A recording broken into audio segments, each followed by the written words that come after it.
going to turn the floor over to Eric Anderson, who you've all met. So I didn't say of the three, I think, ever fellows in social emergency medicine, we have two here, Jahan and Eric. We're missing one. I would encourage anybody who has an interest in this to start a fellowship in social emergency medicine, to make more of them, because these guys have done amazing work. Eric finished the Stanford SocialEM Fellowship last year and has been at Northern Navajo Medical Center since then. And he's going to take us through, Eric and I are collaborating on the summation paper, trying to throw a lasso around the last day and a half. And we'll welcome any contributions from anybody who's been a witness to it, to that process. But as part of that, we want this recommendation for research directions. So Eric's going to walk us through aggregating the dot voting system that we all just went through. So this was somewhat difficult to organize with the all of the questions. There was a lot of overlap, obviously, so feel free to speak up if you feel like your question isn't on here or consolidated into the document, but everything that got at least one vote was hopefully included at least in some way in one of these sort of questions. And I think that, well, so I guess first of all, I put the questions in general order of voting. So it's just obviously too difficult to count the actual number of votes. So this is general order of like how many votes that this topic got. And so I think we should go over, there's about 20 questions here. I want to try and get it down to 10 or so. It doesn't have to be exactly that number. And we can refine some of the questions as we go, but we can also leave some of the refining of the specific questions to a, don't have to refine every single question. But I'll go over the whole list at first of, I think it's like 24 or so. And the old part of the question is trying to sort of summarize what the idea was behind this question, that specific question that was posted, or the several questions that sort of captured that. So after I go through them, I'll just definitely speak up if I'm missing anything that you guys noticed. You can kind of go from the top. And then some of the items might be appropriate to move to another venue. So to take off this list and move to the section, for example, or move to the SAM interest group, and not sort of enfold into this process as research questions. So the first, so I'll just quickly go through this so that, and everyone can see this okay? I hear you back. So the first one is identify high priority emergency department social determinants of health needs. Number two is addressing bias in our specialty. You guys can read more specifically about all these questions as we go. Effects of interventions that are based in the ED or outside ED. Prevalence of social determinants of health in the emergency departments.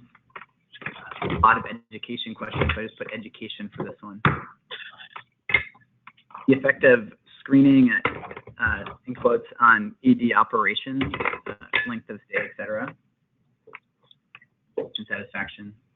Implementation of vulnerability to scales into emergency care. How to utilize the EHR as a tool. The clinician, this is a bedside one specifically that tried to suss out is clinician impact of social determinants of health or vital signs or some, how does the individual clinician, what is the impact of utilizing this in your decision making, impact patient outcomes? What is the extent of our role? That was a little bit harder. Peri-visit social stressors. Where should the interventions take place? There's a question that got a couple votes specifically about implementation science. Decision instrument. And then one was about a repository of unique issues for different populations, especially in different locations. Talked about that quite a bit. Toolbox, how to develop a toolbox for social EM. This is similar, but I'd put them as separately for now, the SocialEM basics as well as some tiers. Effective partnerships, financial incentives,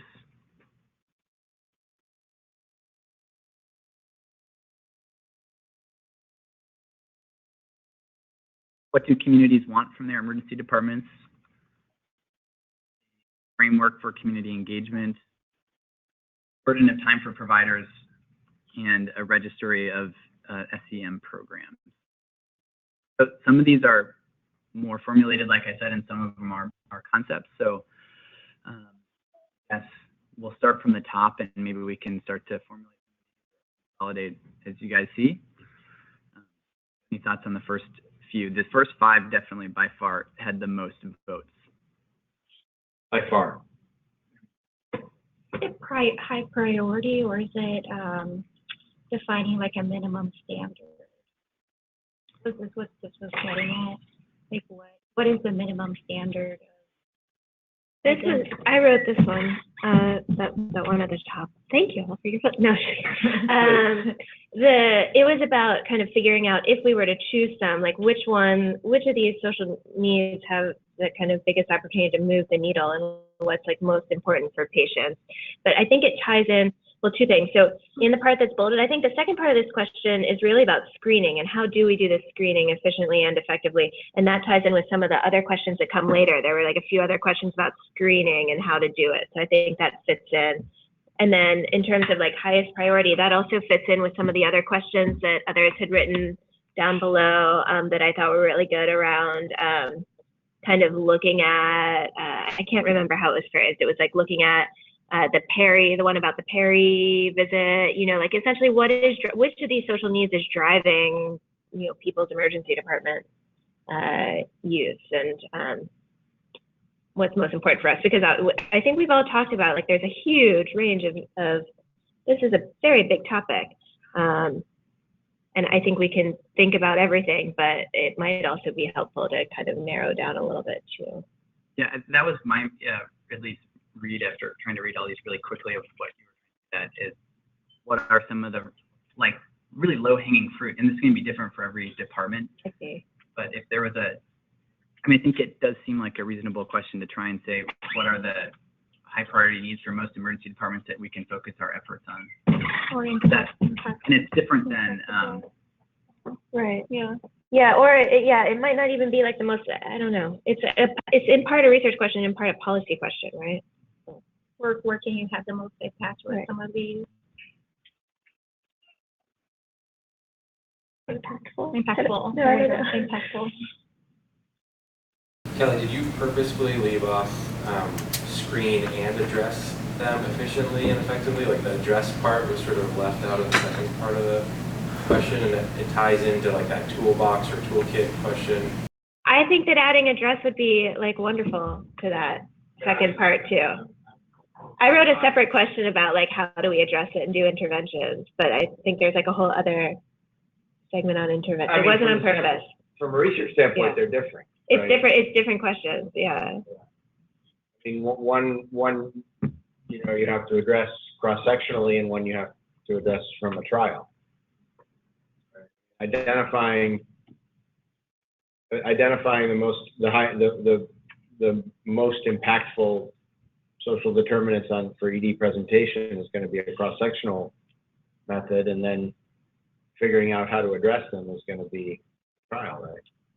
The thing I was wondering though is, so there have, you know, as some of the people who have done some of these screenings and things have done them, there has been, you know, probably appropriate resistance to screening if there's no action, you know. It's like, you know, so I was wondering, you know, would it be probably somehow we have to have maybe something in place in doing that screening thing, even if it's not built all the way up, at a very, very minimum, just, you know, referrals to give to people. Like, on my phone I have this thing, and I don't know, I mean, this is unusual, kind of, sort of, really, but there's this app here in Massachusetts called Help Steps you can use, and it's got every social determinant you can think of, and, you know, you could give that to somebody and they could use it. But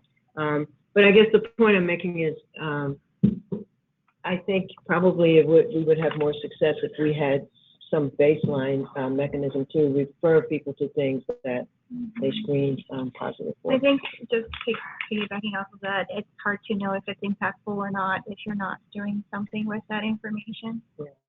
I think there's three different questions, right? We need to know like what questions need to be asked, which is around like which of these social determinants or social needs is most, you know, critical for us to include in emergency medicine. How do we ask the question, which is like a screening or history taking question, and then like what do we do about it? And I think that they're all different, you know, those are all huge questions and all different huge research questions, and we don't yet know the best thing to do about it. I mean, I think that there's a huge need for research on various interventions. We have no idea whether referring patients, you know, using some of like the existing kind of referral networks will work for our emergency department patients. In fact, the literal research there suggests that standard referrals don't really work for our patients. So I think, you know, there's a whole other body of literature on what types of interventions we should be doing. This ties into the prevalence of social determinants. That this number 4 type of question is because there's going to be needs that exist that we don't have answers for. Questions, there's things that we need to ask about and maybe advocate for. We don't have interventions for immediately. And then there's things that, there's a list of things that are high impact that we can do in the emergency department that we can screen for and refer for. And I see, there are different questions. I see what you mean. Yeah, I'm curious about this idea and like what people think in general, like whether, you know, do we need to have answers or interventions to screen for things? And there's like a lot of debate on this. Like I think Dr. Raven brought up yesterday, you know, part of the reason for asking the question is so we can do research and so we can know what's out there. And like, we don't necessarily need to have the answer from the ED, but maybe then we show it to our public health colleagues. Like, this is what we're seeing in our EDs, and they can use that information. I'm really struggling with the conversation, to be honest. Because first, like, again, I don't want to make this sound negative, but folks already know their poverty rates in their cities. And I just want to make sure that we're doing research to bring some value, and not just so we can collect data and tell other people, look at what we see in our ER. We know what's going on in our cities. People know. If you don't know, I promise you someone else knows. They have data. People are emailing me, telling me what's wrong with Detroit every day. Everyone's doing this already.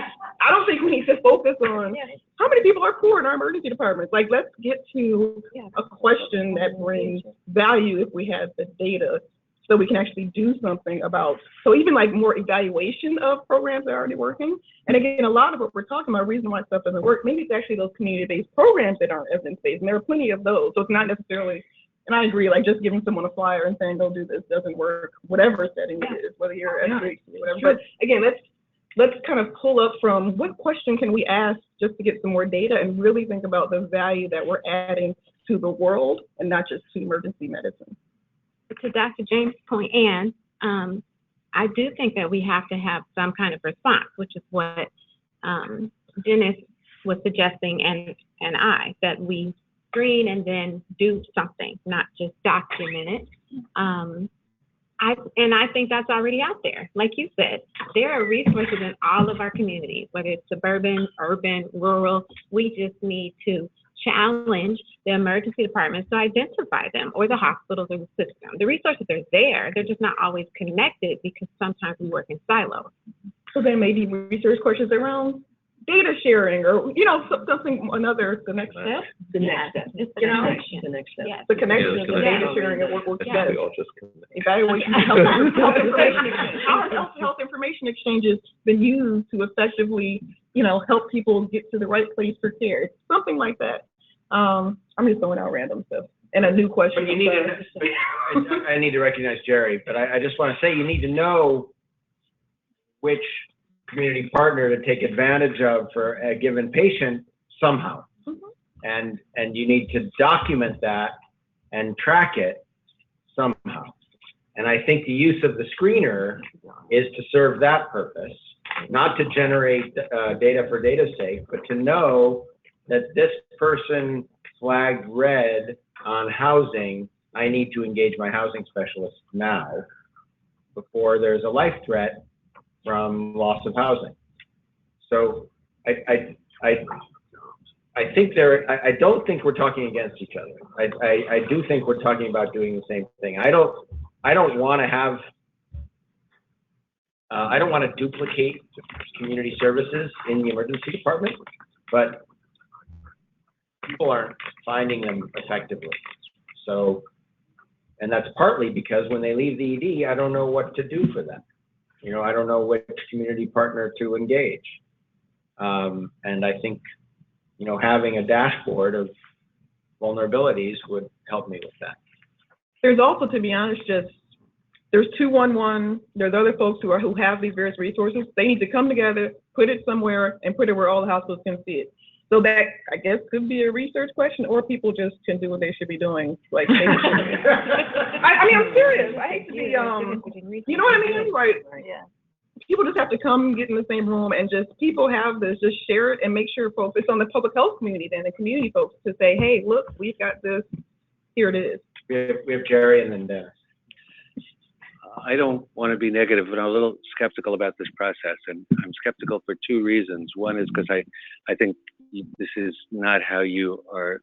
I think to formulate research questions in a large group is a very difficult process. But I think in addition, one of the mantras that I've always lived by in trying to work with clinical scholars over the years is that when you want to try to develop a research ideas, the first thing you have to do is develop a conceptual framework for what the problem is.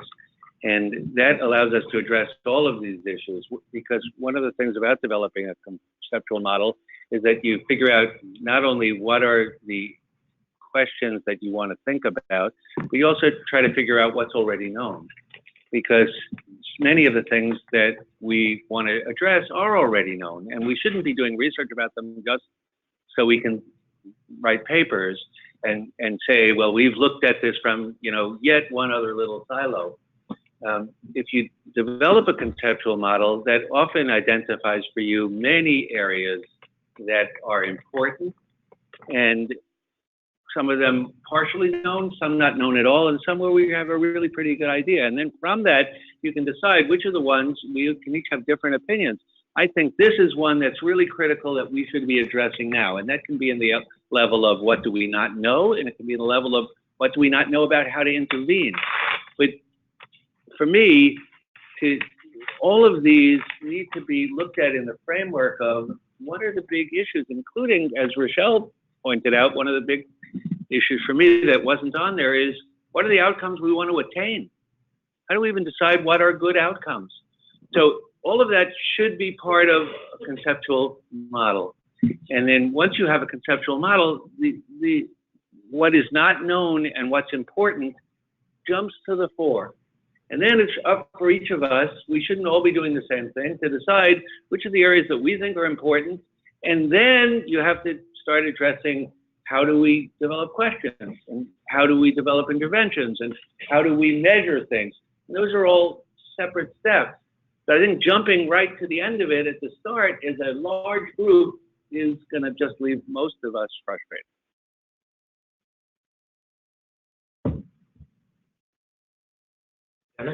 So I think I struggle with this question as well in terms of, like, we know what the problems are, right? It's food, housing, income, jobs, immigration. It's sort of like, it's pretty obvious, and we know the prevalence of those in our communities. I don't think we need to establish that. But I think the problem is in our EDs, unfortunately, maybe we've just not been properly trained, but many of us don't have a good way of assessing that as part of our history and physical. And that's why I think the whole screening question is a proxy for that, in terms of how do we make this apparent in the practice of emergency medicine to everybody who is practicing emergency medicine. How do we ask, what is the way to ask about housing? Is there one way? Is there three ways? But how do we ask about this? So then we can identify it and say this is our responsibility to address. And so I think it's not to collect data for the sake of proving the prevalence of homelessness in our community, but I think it's sort of to Harrison's point of how do we document this so then we can force us to do something about it as opposed to leaving this to be someone else's problem. And I think in terms of the connection to the public health community, I agree with you. I think there are resources out there, but I don't, they have obviously been around for a while. They have not decided to sit down in a room and collect a list of resources and present it to us. I think we need to feel the sense of urgency and convene them, force them to do it, sort of bring them together and say, hey, we have this need. We know you're providing services and we know your services are underfunded. Can we offer, additional funding, but also get you our patients so you can care for them and sort of build that connection, right? So I think your point is well taken that, there are people doing this work. We just need to connect to them. But I think we have to take the initiative to do it. We can't expect them to do it for us. I mean, is the food, yes, food is a problem, but is the food problem that I live 3.3 miles from the nearest grocery store? Is the food problem that I've been knocking on the food stamp door for 3 months and nobody's answering? Is the problem that I just don't have enough money in my household to feed the 7 mouths? Is where is the food problem? And I think those are the kinds of questions that we need to learn to ask. That's what the screen needs to do. Food is a problem, yes. Where is the food problem? It's like chest pain. I think 1, 2, 3. Oh no. Sure. Yeah. So I think so. With regard to, I think the focus should be on outcomes. I think earlier, Kelly, you were sort of saying that it seems like we're at this point, at least in the literature thus far, where we can start to shift towards sort of looking how these social determinants correlate with traditional or to be defined patient outcomes. I would tend to sort of think that we should at least consider the traditional outcomes that payers, government considers important. I think that in that regard, looking at prevalence is one thing, looking at differences in prevalence is another thing, but looking at how differences in the distribution of various social determinants correlate with patient outcomes, I think is going to be a key thing. I think that's all sort of bundled in the same type of approach to a research question, and I think it starts with a development of a list of what are those items that you are assessing for, which may be very different. I think this is important as well, because a lot of us come from urban academic centers, which may be very different in a rural setting, for example. So I think that simply honing down on a very refined short list up front may, in the long run, prove or to limit our generalizability. And so I think as we do this, the overall point should be on trying to sort of assess, sure, where these social determinants are, how they're layering and how they distribute amongst our patient populations, in order to determine their association with their outcomes, from which you can do, epidemiologic calculations of cross populations and, get the ears of different policymakers. So. Kelly, You were first, actually. Maria, Kelly? One smaller point, one larger point. First, I think that we all, this is not a perfect exercise, but to me personally, I feel like there is some value in it, and it's nice to set these.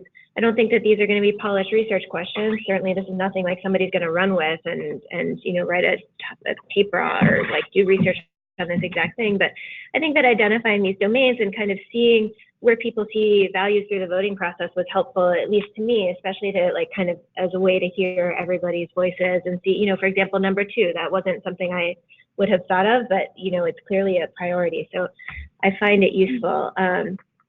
I agree with Dr. Calderon about not wanting to repeat work. A lot of this work has been done in public health. We certainly know rates of poverty, homelessness, et cetera, in our communities. In my own work, I found that people want to know specifically about our emergency department patients. So my ED leaders, when I ask them about wanting to start, programs, for example, for people who are homeless, they don't want to know about the homelessness rates in New York City. They want to know about the homelessness rates in the ED.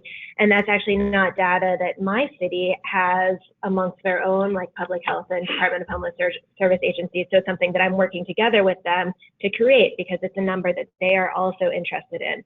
So I do feel like there are roles for emergency department based kind of work, and how do we specifically know what the needs of our patients are, and how to best address them.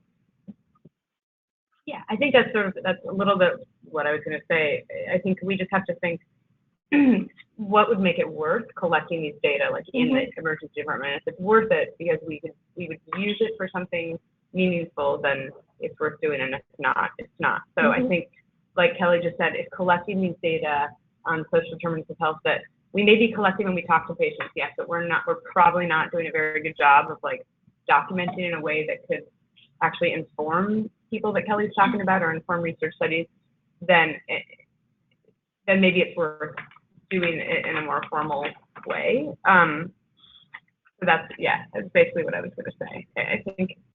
I think there would be some utility. I think it could be difficult to pull off, but the other thing I think, if we think a little bit more downstream about what we as a group would ideally want to accomplish in terms of what do we think we would want to do with these data in the emergency department?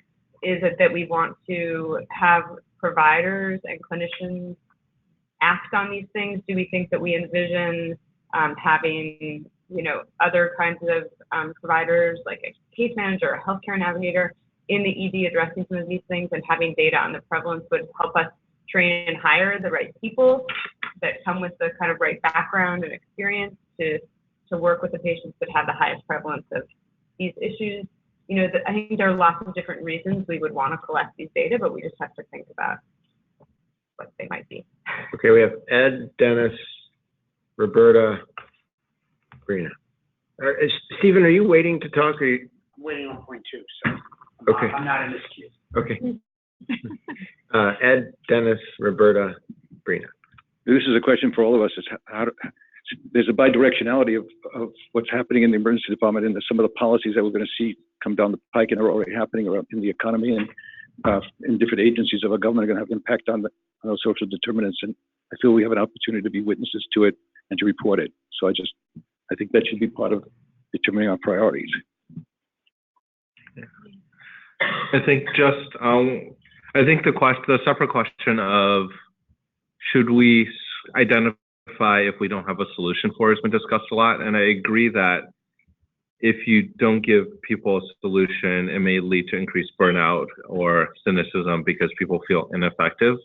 But I sort of struggle with this, but I sort of feel like I come down on the side of yes, we should screen and then force ourselves to build the solutions, because obviously the problems are there right now and we're not building the solutions. And I don't think people are just going to go ahead and start building solutions if we don't put the problem in their face. So that's where I come down on this. Roberta? I just wanted to make a point that maybe we're using the word collect and associating that with, we're using the word collect and associating that with a human being collecting or as a person walks into the emergency department. But I agree that you could collect the same data by building partnerships and integrating data sets and integrating into the EHR. So I think just to keep that in mind as like a broader term. Yeah. I just wanted to take a step back for a minute and about this exercise in general. I think that, what I would really like to see out of today is, a broad set of research priorities within this area. That's a better word. I think that would be a really useful thing for all of us. If we had this group of, the leaders in this field publish a broad set of research priorities, then that would be a document that we would all be able to reference, so that when we are all honing our very specific research questions in the way that, Jerry mentioned, with a conceptual model and, that are relevant to our own populations, that we can reference this document and say, the national leaders agree that this is a priority, and that, helps give us some clout, when we're grant writing. Thank you. That's very important.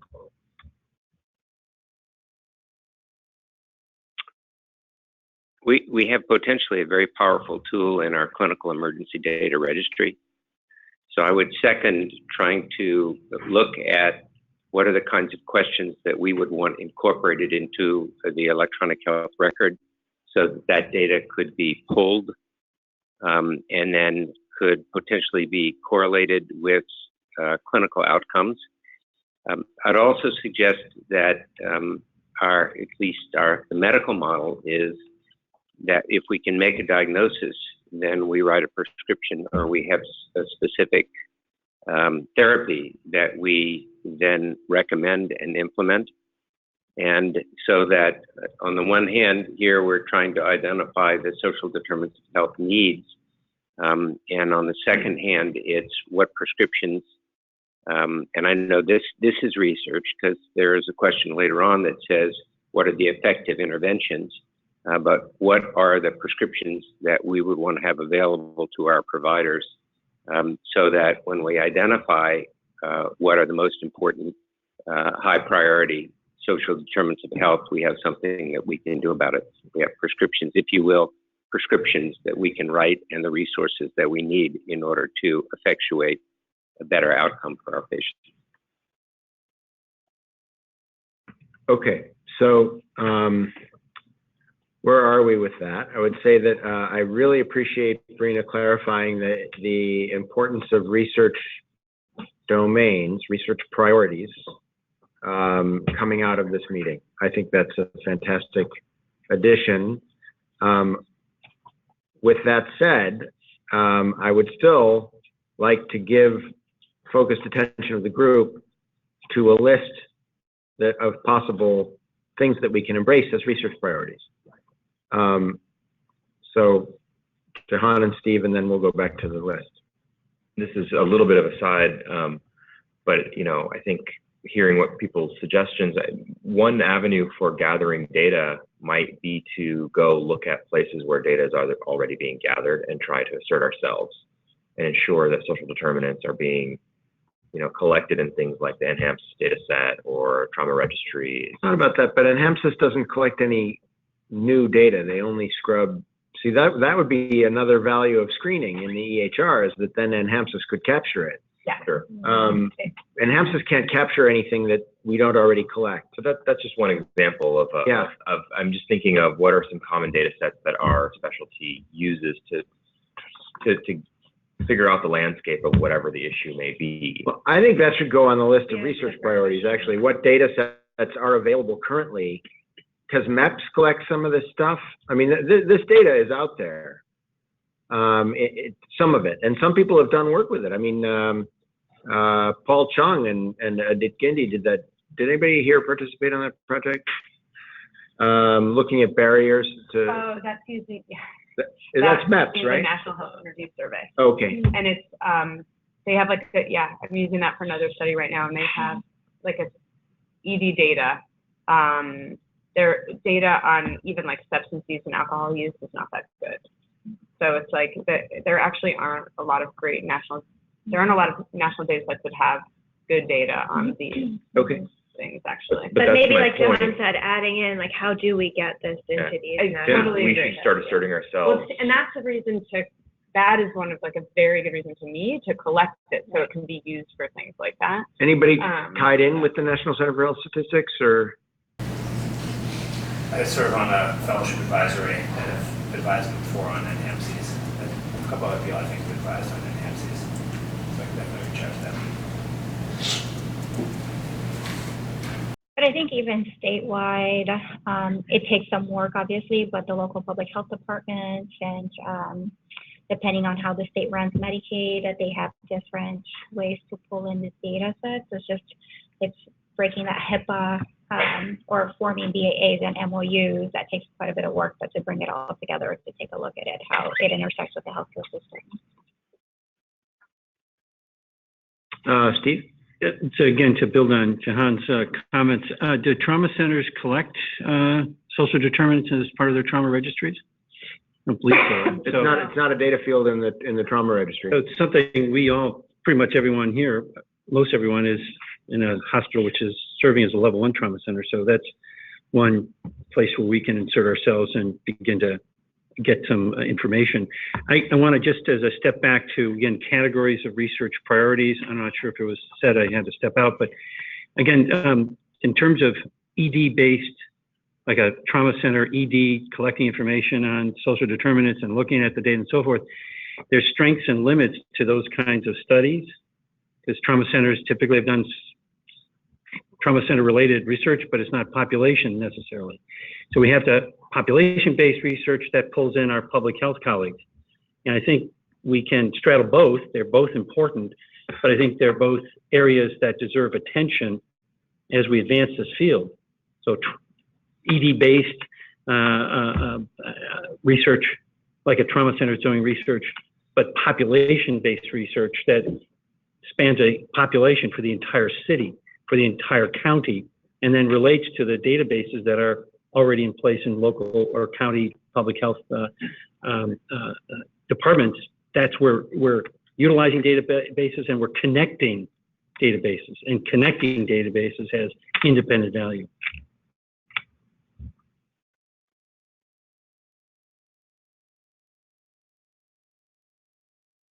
Yeah, If number one is now a different question. Number one is three I questions will just now, say, right? So Can we disaggregate? Can you doesn't- disaggregate them? What's that? Can you disaggregate the three questions that are now number one? I think we might need to come back to it. Yeah, I mean, I feel. Okay. All right. That, yeah. Number two is an entirely different question. Mm-hmm. This question got a lot of votes. Can I? Are you moving to two? Because Yes. I'd like an opportunity to speak to number two. Yes. So I would like to say that I would speak in favor of number two, having that level of priority of importance to this group. But the most valuable thing this group has is their time. I'd like to speak to timing on that and maybe table it or move it down in your priorities. The Diversity and Inclusion Task Force, which ACEP has now about 11 months into this project, is looking exactly at this. If you could trust to what Aisha Lifebridge is orchestrating and her three lieutenants, Abby Malhotra, Bernie Lopez, and Esther Chu, they have three objectives in front of them. The first is to study how to engage the college and our providers in taking this on as an important issue. The second objective is to study and try to find out what are the barriers or internal hurdles that implicit bias poses to us as practitioners as far as career advancements, opportunities, et cetera, like that. But the third objective is to specifically study patient outcomes as they are related to implicit bias and diversity and inclusion. They've done thousands of article research or literature search already. They are in the process of trying to form a white paper and a toolbox that comes out of that. They would like to have part one ready to present at Scientific Assembly, at ACEP 17, and maybe more of these at ACEP 18. And I think that, just so you understand how things work, they have, as passionate as this group was, the diversity and inclusion was just as passionate, just as large of a representation. And I think we should wait and see what their outcome is from all of that before we try to separately reinvent the wheel. And because we don't need duplication, they'll give us a beautiful thing. However, last point, they're a task force. A task force is time limited. This is now a section which should go on and on forever. So possibly what you should do is keep this as a priority, table working on it at the moment until you've been delivered their package, and then bring it back up. So can I make a motion to introduce parliamentary process to this? That the section, yes, Ed? Okay, that the section appoint or nominate or elect someone to liaise with the task force on this specific issue as an emissary from the social emergency medicine section. So that'll be done. We'll put that on the agenda for the section at the section meeting, and we'll take care of it there. Is that all right with people? Heads nodding in acclamation. Ed. I think you're saying it, I want to make it clear that we want to infuse their work with this, with some of the things we're learning about social determinants. Yeah. Oh, absolutely. They want the social determinants as well, how it affects race and ethnicity in our society. My guess is they're already on that, but we'll make sure that our views are represented. Austin? Okay, seconding.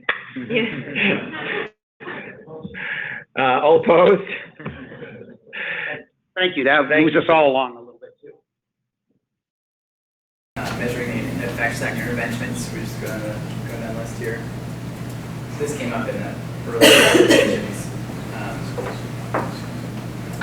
Any thoughts about this next one?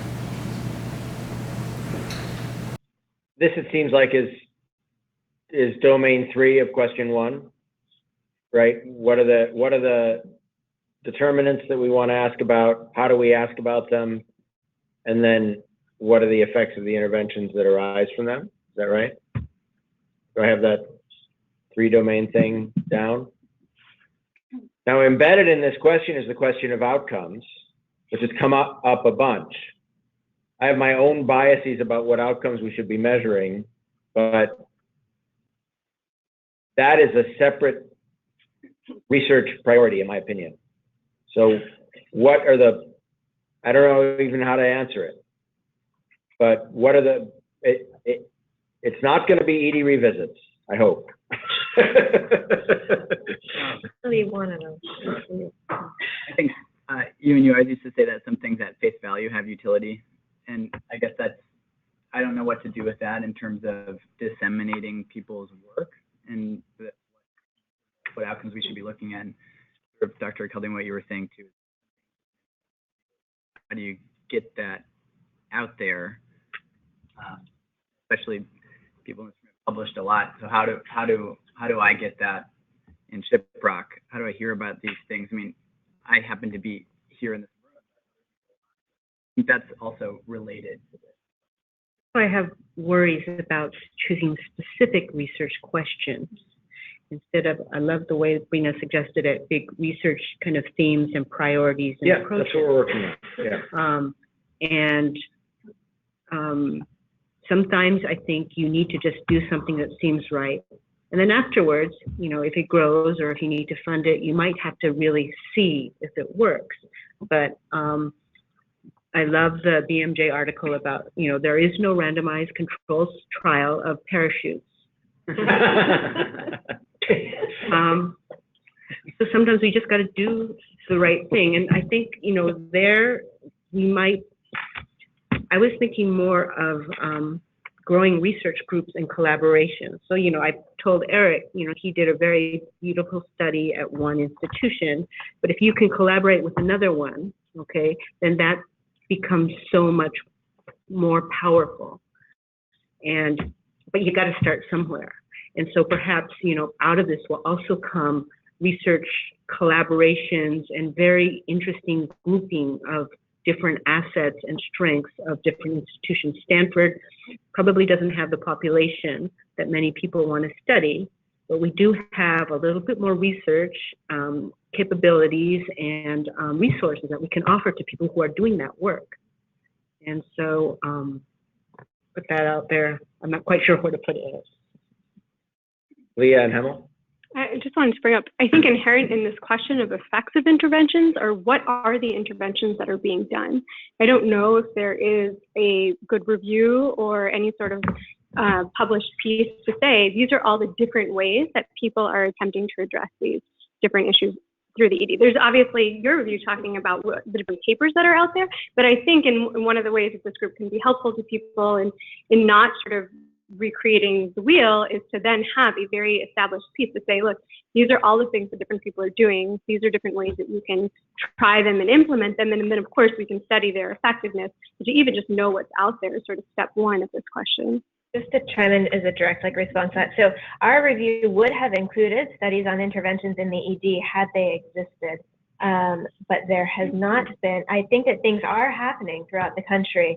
But until your paper recently, and you probably know this from doing a lit review, people haven't really described or studied their interventions in any sort of way that presented qualitative or quantitative data,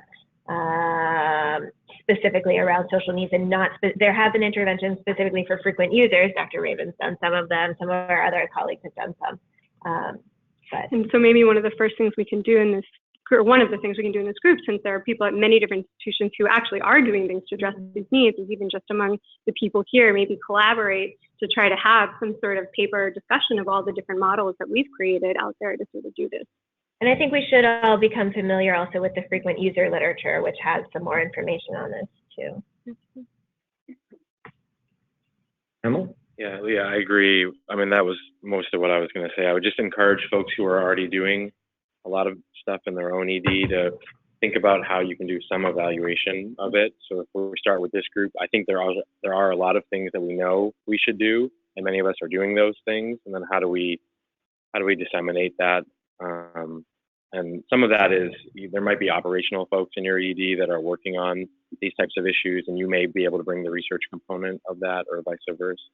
Yeah, I think evaluation would be a really nice component. Jumping on this thread, I mean, this is really dissemination implementation. I mean, I think that having a like online resource that places there aren't people who aren't at academic medical centers can access. These are the types of programming that, or the components of types of violence prevention programs. So these are the components of like types of housing programs or screening or what have you. People can take pieces from those different programs as they are relevant to their institution.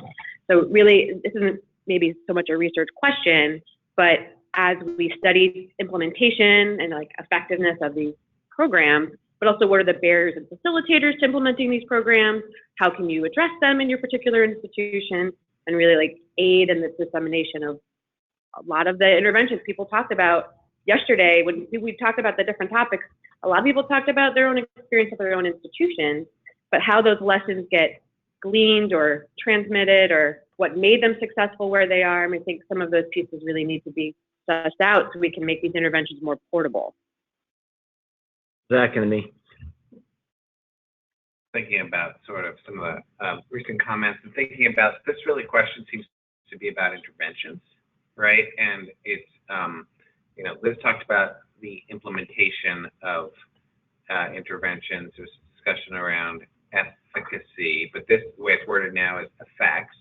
And I'm just thinking that maybe we should, if we, you know, kind of break it apart, or just have this about, you know, you could build an entire conceptual model around the idea of interventions in general, starting with efficacy, including effectiveness, including unintended consequences, or the ability for interventions to modify the effect of other interventions or other types of more medical treatments that are done, and the intervention and the implementation strategies, right, to actually implement, disseminate, scale various interventions that have already been proven to be effective or efficacious.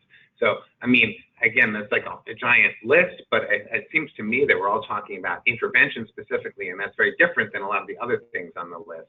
And the high-level sort of research portfolio around them can include all of those things. I think my thought ties into that, and in general, I think that the amount of resources, institutional resources, personal resources, individual energy, and opportunity costs that taking something like this on, an intervention in social determinants, requires publication, evaluation and publication. I think an online resource of what people are doing is important and valuable, and I think we should do it. But I think asking your institution to undertake something that could divert institutional resources away from something else, to do it when it's unproved, because it seems right, is a risky proposition and potentially very costly. I like science, I guess, so that's my bias.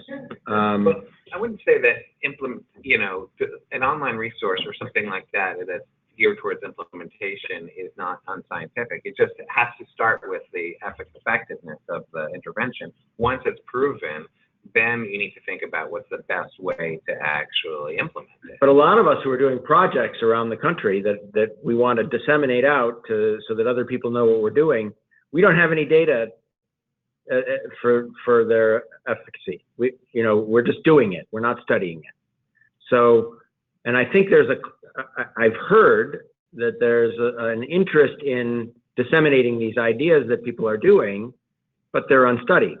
So I just want to caution that this resource has limitations, that we can make a resource like that. I think it's a good idea because somebody may pick it up and study it, right? You're doing it. You don't have time to study it. You don't have the bandwidth to study it. You don't have the skills to study it, maybe.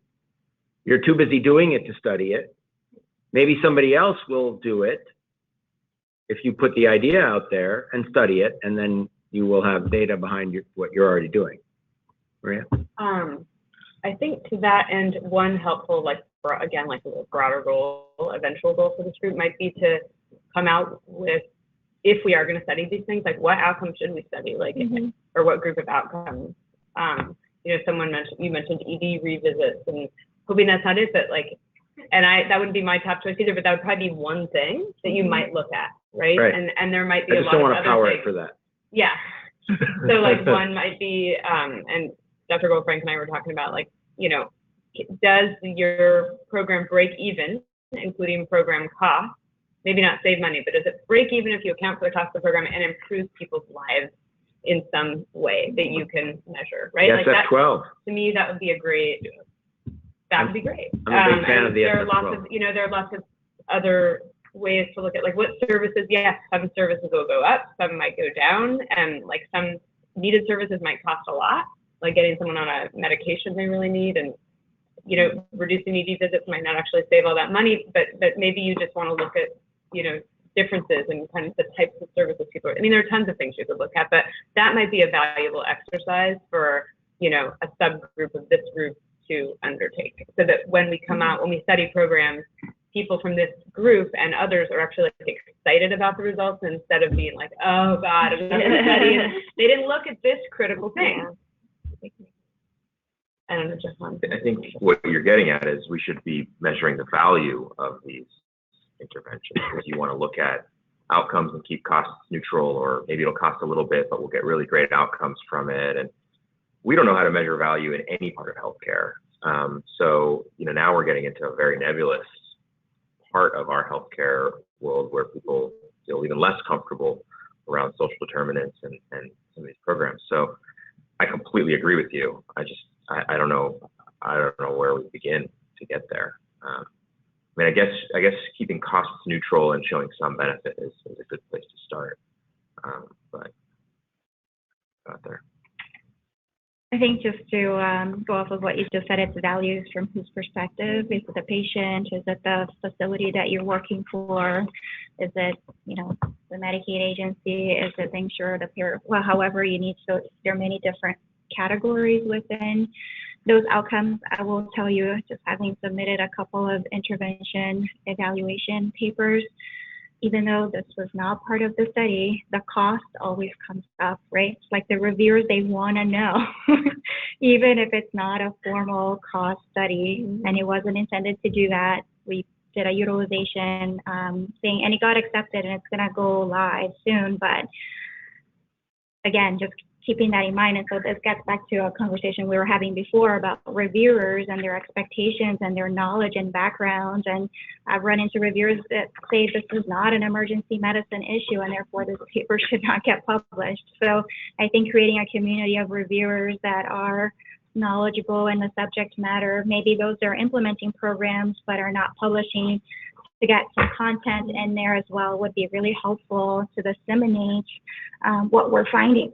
Because it's true, some of us are just doing pragmatic research in some ways, right? We're implementing it in real life and we're seeing how it's working. And there are ways you can measure good results. There are statistical methods. They're as comparable to RCT results. So, and we can do that. So there's a model for this, and it's called cardiac resuscitation, where they took lots of programs. You have, everybody knows what return of circulation is, everybody knows, etc. And everybody, when you put in a paper on resuscitation, if you don't have these 6 things, you don't report them, and you don't report this outcome, which means this. The Epstein criteria. You don't get, your paper done, it's not worthless. So what you could do is really very similar to what they did in the 1960s and 70s, and that is make your definitions, make your required elements to, you can report other elements, but make your required elements. The Dallas criteria. Dallas criteria. A good point. It's an interesting idea. I think we're a ways away from that, but I like it as a goal. Oh, I don't think so. I don't think so. I think there's a pretty good opportunity here to develop a research network between several institutions. Somebody mentioned, I think yesterday, piggybacking on, or something like PCARN. I think this would be, it's very doable. Yeah, that I think we've moved to the ASEP section, that discussion, to create a I don't know why it would be network. limited to ASEP's discussion, SAEM or. Yeah, we other could, I mean, or places, but out of today. Yeah. Because it definitely needs to get done. Everybody's recognized it's a high priority. Everybody's recognized, in fact, that the people in the room are the people to do it. It just is, it seems like a separate task from today, which in fact is only 5 minutes longer. Or maybe we should just try and get through a few of these so we can address ones that are important, and we'll separately. And education, there was a lot of things about education. It's been a struggle the whole conference for me. Sorry. Education is the next. This also got lots of votes and freezings in different ways, and so, I guess that's the next point. I think this got brought up a lot of times this whole conference. So, any thoughts about the education specifically, or we can get on board with that idea that we need to have it in education and.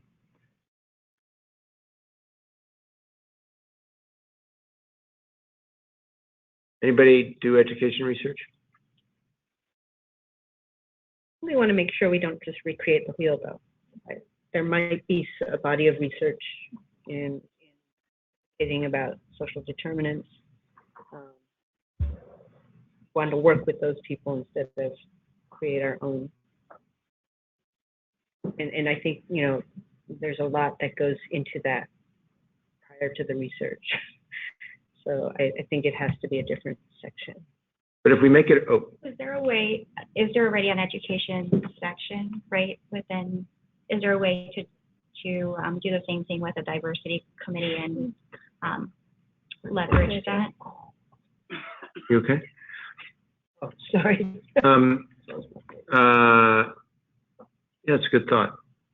I would also say that if we make it a research priority, that doesn't obviate the benefit of using the existing literature to create what the right questions to rise out of that are. In fact, it necessitates it.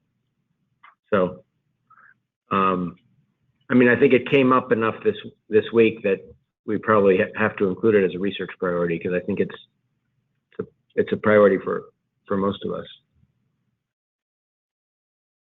That's my opinion. I don't know. Is there any contrasting opinions? Jerry, do you want to argue the point? So the next one is the impact of doing types of interventions on ED operations, length of stay, et cetera. I think we've talked about this, right? But I think it would be interesting to compare, to have comparative effectiveness with, like nurses and physicians, plus and minus, to add that to it. And not just, oh, yeah. Like different people, different workforce members. They were like, yeah, I've always thought that would be so interesting. Actually, not that really. It's a great idea. We've looked at that with other stuff like urine specimen collection. Who to task for instruction. Interesting. The social vulnerability skills. This also got a couple votes and phrased in a few different ways. Be looking at this specifically, so something outside of our specialty that Dr. Calduna talked about earlier.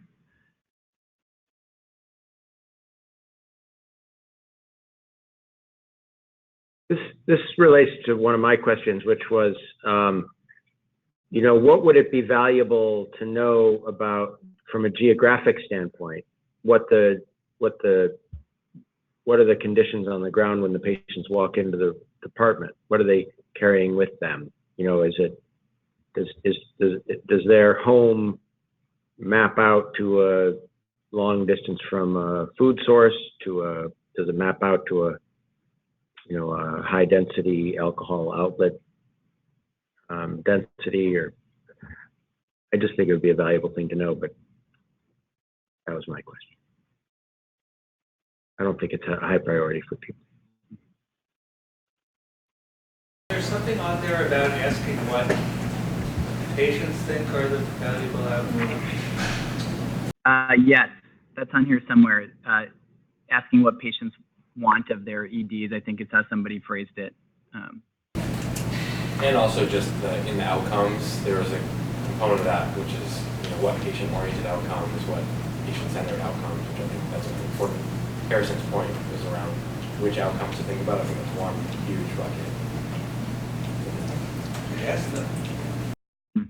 Yeah, that's what someone specific. Maybe it was you.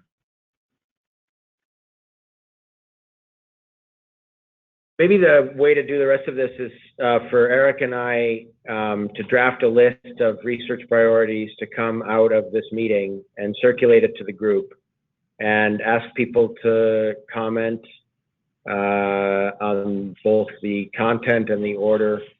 And we'll just have to put in a little bit more time to do it electronically. Because my guess is that people are hungry and tired. We've been here for a long time.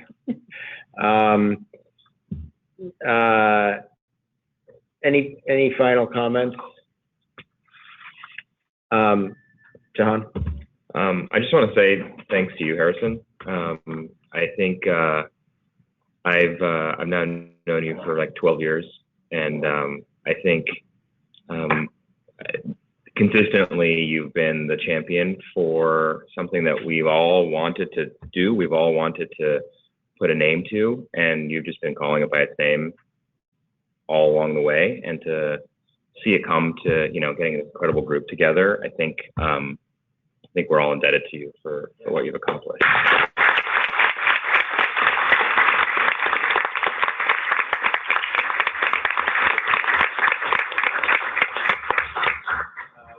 I said at the very beginning of this process 10 years ago that it's not new work, it's just a new name. What I sought to do was to create a home for people who were doing the work that I aspired to do, and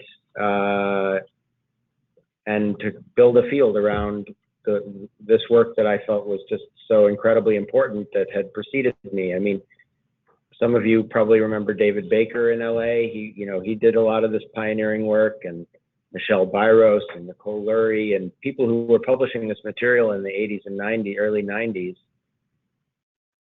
And it just needed a home because I didn't feel like being accorded enough attention.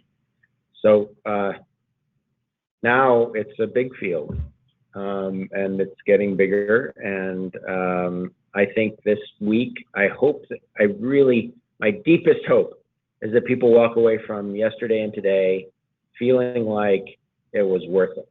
Like it was an exercise that had value, that will contribute to enriching their own lives, contribute to their ability to care for patients in their clinical work, contribute to their ability to carry forward as social emergency medicine researchers, and to help us transform the provision of emergency care to incorporate the social context. That's my deepest heartfelt hope. And that's, if you guys can walk away with that, then I'm a happy man. So I know what a sacrifice it is to pull away for 2 days, 2.5 days. It's a long time. It's a long flight for a lot of us. Some people took financial risks to come. I'm very grateful to each and every person. The amount of work that you guys put in as authors, as commentators, as readers, as thinkers, as speakers, as questioners, as arguers, as peacemakers, it's just astonishing what you invested in this process in the last 2 days, and that's why I hope you walk away with value. I just have to again thank ASAP for embracing this. It wasn't, it took a while. We worked on it, I think, for 2-3 years before we got off the ground, right, Cynthia? But not just ASAP as a whole, but I think probably some of the people in this room who really pushed it forward in ASAP. I would like to recognize individuals for sure. Both the members of the board who are here and who have been here for the entire duration, Stephen and Jay. I think we're all not only for being here, but for investing your thought and putting it down on the line and speaking your mind and saying what you thought needed to be said and not being afraid. I think I am so admiring the way you guys have conducted yourselves, both as individuals and as representatives of ASAP. I'm getting there. I have to thank Cynthia. And Cynthia, your position is both with EMF and with ASAP, is that right? Yes, I bring in money for ASAP and I give out money for EMF. So Cynthia, who was, the central machine to this process, and brought in resources both from EMF and from ASAP to make it happen, couldn't have happened without her. Sandy Schneider had the vision to understand as a clinician how important this was and to put ASAP front and center to support it. And I know that Sandy's got a million things on her plate, and the last thing she needed was to add this, because it was a lot of work, and she didn't flinch, and I'm very grateful to her.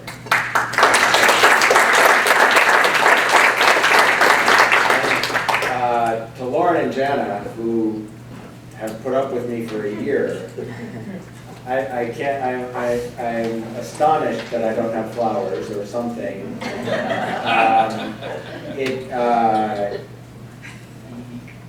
You have to be enormously proud of what you accomplished. I have to own the flaws in the system. I have to own the fact that this last process maybe was not a successful experiment. I own that. Everything that was successful about this conference was Lauren and Jana. And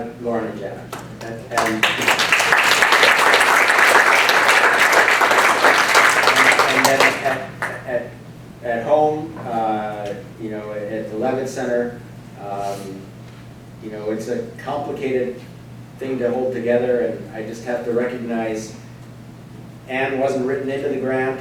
She wasn't even really tasked with it, but she took it on, and Anne Cummings' support in getting it, moving this all forward has been absolutely instrumental. Thank you.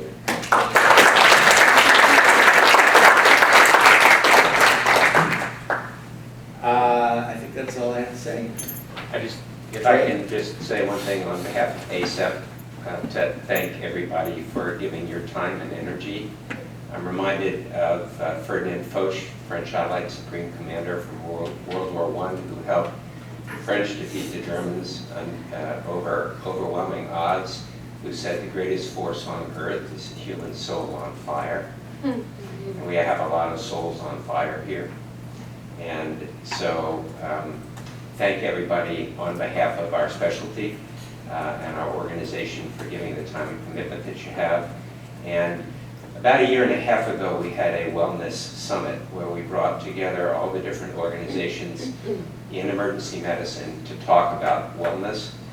And that has been the springboard for a lot of wellness activities, and we really have led other specialties and are known at the ACGME and really at the AMA about leading in terms of wellness. And I have a suspicion that this conference today positions us in a similar sort of way with regard to the whole issue of social medicine. I think emergency medicine as a specialty can be a leader in terms of bringing this to the fore, and acting on it. So I look forward, I think this is the first step, and I think I look forward to seeing where we go with this next, because I think we have a journey ahead of us, and I think there are a lot of people who want to hold hands along the way. So, thank you.